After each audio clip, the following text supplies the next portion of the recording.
बिस्मिल्लाहिर्रहमानिर्रहीम। अस्सलाम वालेकुम नाज़रीन। उम्मीद है आप खैरियत से होंगे।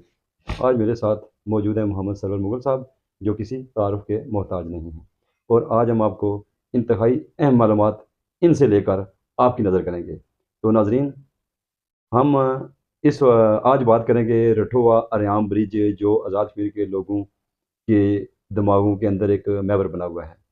उसके बारे में मालूमात लेंगे, और यकीन है कि वो हमें बेहतरीन किस्म की मालूमात फ़राहम करेंगे, ताकि लोगों के अंदर किसी भी किस्म का जो अबहम है वो दूर हो जाए। ये कब स्टार्ट हुआ, कब मुकम्मल होगा, इसके क्या फ़ायदे होंगे, कौन-कौन से लोगों को फ़ायदा होगा, ये सरवर साहब से जानेंगे। सबसे पहले मोहम्मद सरवर साहब, अस्सलाम वालेकुम। वालेकुम सलाम। सरवर साहब, आपको खुश-आमदीद कहते हैं। शुक्रिया। अच्छा सरवर साहब, ज़िक्र कर रहे थे हम रठोवा अरियाम ब्रिज के बारे में। तो रठवा रेवान ब्रिज के बारे में हम आपसे अहम मालूमात लेना चाहेंगे। तो सबसे पहले आप हमें बताएँ कि रठवा अरियाम ब्रिज किधर वाक़या है? देखें जी बिस्मिल्लाहिर्रहमानिर्रहीम। सबसे पहले आपका शुक्रिया और व्यूअर्स का भी शुक्रिया। बड़ी तहकीक के बाद जो है वो बड़ी इन्फॉर्मेशन के बाद जो है मैंने आपको कहा था कि मैं आपको टाइम दूँगा। तो पूरी मालूमात लेकर मैं नाज़रीन के सामने पेश हुआ हूँ। तो गुज़ारिश ये है कि रुठवा हरियाम पुल, ये देखें मीरपुर और इस्लामगढ़ के मिड में जो मंगला डैम है, ठीक है? इसके ऊपर जो है वो बनाया जा रहा है। तो दूसरे नंबर पर अगर हम बात करें इसका जो नाम है, वो इसका नाम रठवा हरियाम ब्रिज क्यों रखा गया है?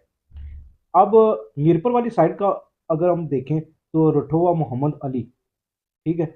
और इस्लामगढ़ वाली साइड का अगर तज़किरा किया जाए तो यहाँ पर होता था एक गाँव चक हरियाम। तो मीरपुर और इस्लामगढ़ के दरमियान जो दोनों इलाका जात हैं, उनको जोड़कर रठवा हरियाम ब्रिज इसको जो है वो नाम दिया गया है। बहुत अच्छी मालूमात दी आपने कि यानी आप ये कहना चाह रहे हैं कि जी जो मीरपुर वाला जो किनारा है डैम का, उस किनारे पे वाक़या जो गाँव है उसका नाम है रठवा मोहम्मद अली, जी। और जो इस्लामगढ़ वाली साइड पे गाँव है उसका नाम है चक हरियाम, और बीच में आ गया मंगला डैम। मंगला डैम को पुल के ज़रिए आपस में मिलाने के लिए इन 2 गाँवों को पुल की शक्ल में जोड़कर इस पुल का नाम रखा गया है रठवा अरियाम ब्रिज। बहुत शुक्रिया सर, आपने बहुत अच्छी मालूमात दी है। दूसरा सर, इसके बारे में आप मुझे बताएँ कि रठवा अरियाम ब्रिज जो है, इसकी तामीर जो है कब शुरू हुई थी? हाँ जी, बड़ा ज़बरदस्त सवाल किया और हमारे नाज़रीन को भी बड़ा बेसब्री के साथ इंतज़ार था। तो अभी हम बाद में इसका मुवाज़ना भी मैं करके दिखाऊँगा। ये आपका जो सवाल है उसके मुताबिक तो इसका जो सन है 2008 बनता है और अब जो है 2025 जा रहा है। तो इसको तकरीबन शुरू हुए मेरे ख़्याल में 17 साल का अरसा जो है वो बीत चुका है। तो अब इसका जो आगाज़ है, काम का दोबारा आगाज़ जो है वो कुछ उम्मीदें जो हैं वो लगी हैं कि रठुआ हरियाम पुल जो है वो इंशाल्लाह जल्द अज़ जल्द कंप्लीट होगा। अभी देखते हैं कि क्या होता है। देखिए काम जो है वो हम बड़े पुरुम्मीद हैं कि बड़ा तेज़ी के साथ जारी है। अच्छा सर, सुनने में आया कि ये पुल जो है आज़ाद कश्मीर का सबसे यानी कि largest bridge in Azad Jammu and Kashmir. तो इसकी लंबाई कितनी है? अ, नाज़रीन की मालूमात में भी मैं इज़ाफ़ा करूँगा। इसकी जो लंबाई है वो 5 किलोमीटर है और मेरे ख़्याल में ये आज़ाद कश्मीर का जो है वो सबसे बड़ा पुल होगा और इसके अलावा जो है वो पाकिस्तान के टॉप 5 ब्रिज में इसका शुमार जो है वो होगा। यानी कि पाकिस्तान के बड़े पुल में इनका शुमार होगा रठा अठवा अरियाम ब्रिज जी, का। जी। अच्छा सर, दूसरा ये है कि मुझे ये बताएँ कि रठवा अरियाम ब्रिज की तामीर आप कह रहे हैं कि 2008 में इसकी स्टार्टिंग हुई है। जी, जी। तो इसकी तामीर में ताख़ीर की वजह क्या हो सकती है? देखें जी, ताख़ीर की जो वजह है नंबर 1 पर मैं ये बताता हूँ कि एक तो यहाँ पर दरिया झेलम जो है वो यहाँ से बहता है नीचे से। तो जहाँ से ज़रा आप भी समझते हैं कि जहाँ से पानी गुज़रता है वहाँ दलदल हो जाती है। तो नंबर 1 ये हो गया। अब उस दलदल की वजह से जो है वो जो पुल का काम है वो रुका। अब मज़ीद जब साल ब साल जो है वो महँगाई से महँगाई-तर होती चली गई। मिसाल के तौर पर मैं कहता हूँ कि 2025 में कोई भी काम है तो उसका 1 फुट का जो है वो ₹200 लेते हैं। अब 2026 के अंदर जो होगा वो मेरे ख़्याल में 250 या 300 चला जाएगा। अब हुकूमत पर भी जो है बोझ बढ़ा, फिर इस पुल के ऊपर करप्शन वग़ैरह भी हुई। मैं इसका ज़िक्र करना मुनासिब नहीं समझता हूँ लेकिन हुई। अब ये है कि रेट्स इसमें बढ़े, हमारी हुकूमत के पास भी इतने वसाइल नहीं हैं कि वो जो तेज़ी के साथ काम करवाए, बजट टू बजट करवाना मुश्किल और इसमें जो है ताख़ीर की यही वजूहात हैं। मतलब आप ये कहना चाह रहे हैं कि जी करप्शन और बजट, लेकिन सर उसमें एक बात सुनने में आई है, मैं आपको बताता चलूँ कि जो फंड थे ना वो गवर्नमेंट जो है ना वो उन जो मुतलका जो महकमे थे ना, उनको वो जारी कर चुकी थी, लेकिन यह कि उन्होंने ताखीरी हरबे करके इसको डिले किया, उसकी वजह, सबसे बड़ी वजह तो शायद ये है कि ये लोगों की डिमांड नहीं थी ये पुल। गवर्नमेंट का एक अपना एक मंसूबा था लोगों की सहूलियात के लिए। तो बहरहाल ये है कि हम उम्मीद रखते हैं कि ये पुल इंशाल्लाह जल्द मुकम्मल हो जाएगा। सरवर साहब, आप इस पुल के हवाले से हमें ये बताएँ कि ये पुल अल्लाह करे मुकम्मल हो जाएगा, तो इसकी वजह से जो सफ़री सहूलियात होती हैं, जो रोड डिस्टेंस होता है, जो लोगों का वक़्त है, वो कितना बचेगा और कौन-कौन से इलाके इससे मुस्तफ़ीद होंगे? जी बड़ा ज़बरदस्त सवाल किया आपने। देखिए, सबसे पहले तो प्रॉपर मीरपुर के जो लोग हैं, उनको बेनिफिट होगा और मीरपुर के ऐसे लोग हैं जिनकी रिश्तेदारियाँ डिस्ट्रिक्ट कोटली के अंदर हैं, पूंछ के अंदर हैं, तो उनको ज़्यादा से ज़्यादा फ़ायदा होगा।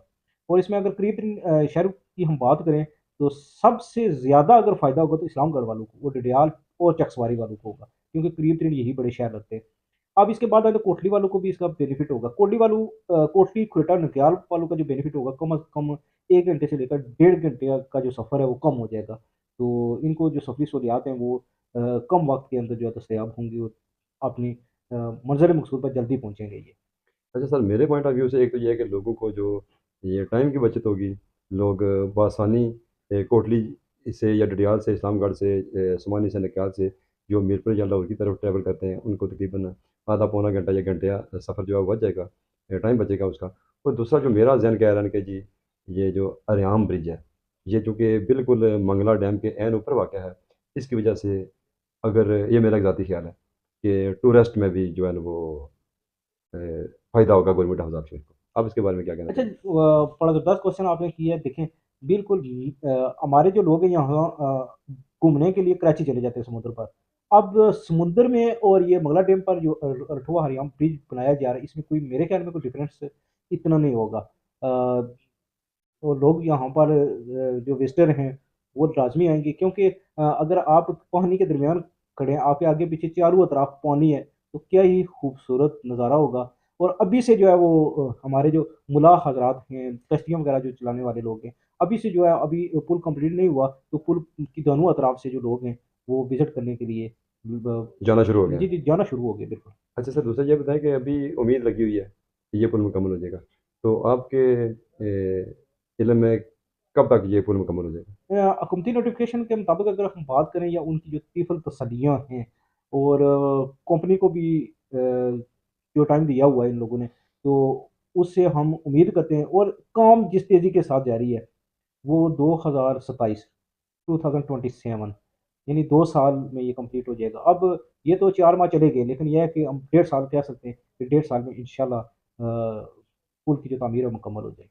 मतलब ये है कि 2024 में इसका जो है नई कंपनी को प्रोजेक्ट मिला, ठेका मिला, और 2027 तक उन्होंने नोटिस लिया कि हम आपके दिए हुए नोटिस के मुताबिक इसको 2027 में कंप्लीट करेंगे। जी, जी। लेकिन मैं एक चीज़ ऐड करता चलूँ कि चूँकि ये पुल जिस जगह पे वाक़या है ना, वहाँ पे जो पानी की जो सतह, हर वक़्त वहाँ पे पानी रहता है, साल के 365 दिन ज़्यादा पानी रहता है।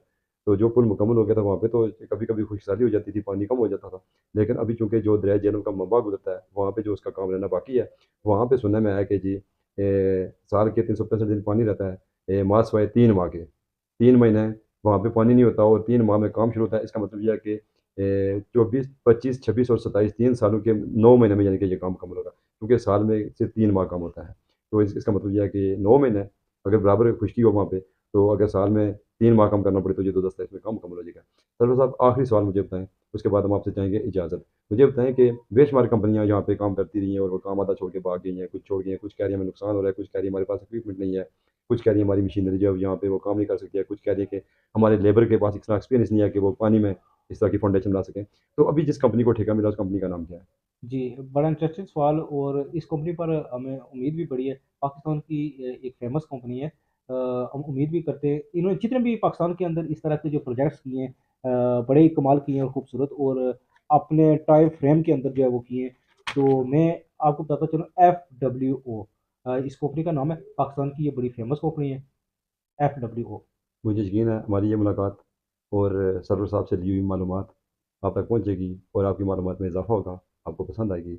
मुझे और मोहम्मद सरवर को दें इजाज़त। अल्लाह निगहबान। अल्लाह हाफ़िज़।